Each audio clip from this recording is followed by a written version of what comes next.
Hi, I'm Tucker Dennis, recovery coach here at Sunshine Coast Health Center in Powell River. Welcome to a two-part series we're going to do on setting boundaries. And setting boundaries for addicted loved ones helps us to communicate the family's rules, the family's limits, and the expectations of the family.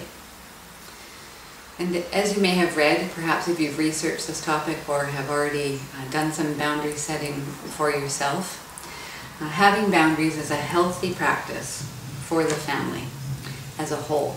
So having healthy boundaries really is a great way for everyone to get in touch with what the values are for the family and what's expected. So if you haven't set boundaries in the past, beginning to set them may feel a bit uncomfortable at first, and I think that's totally normal.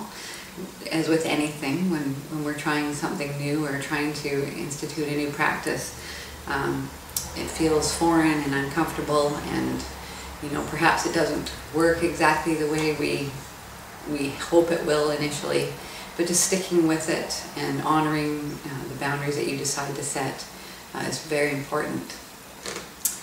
So another point in this topic is that boundaries are not about trying to control another person, but rather it's about reducing the impact of addiction on yourself and your other family members.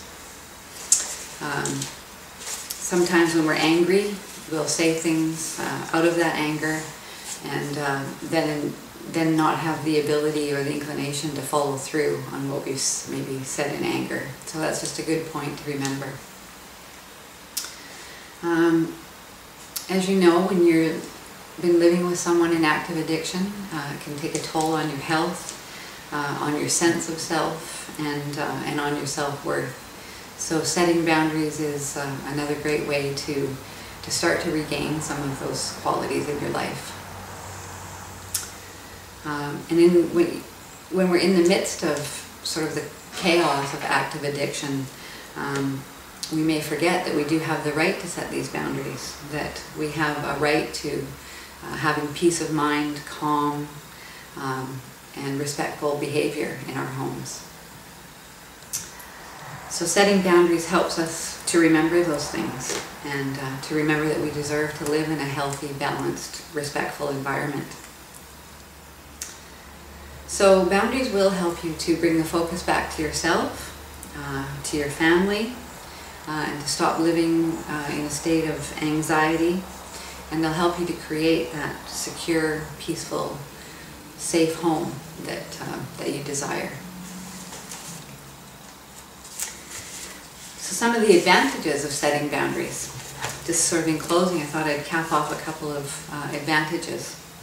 One is that it enhances clear communication, because you have to kind of stop and think about what are the boundaries I want to set, and you have to be clear about those.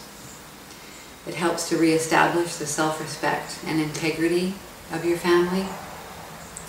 It prompts your loved one to continue taking responsibility for his life and choices.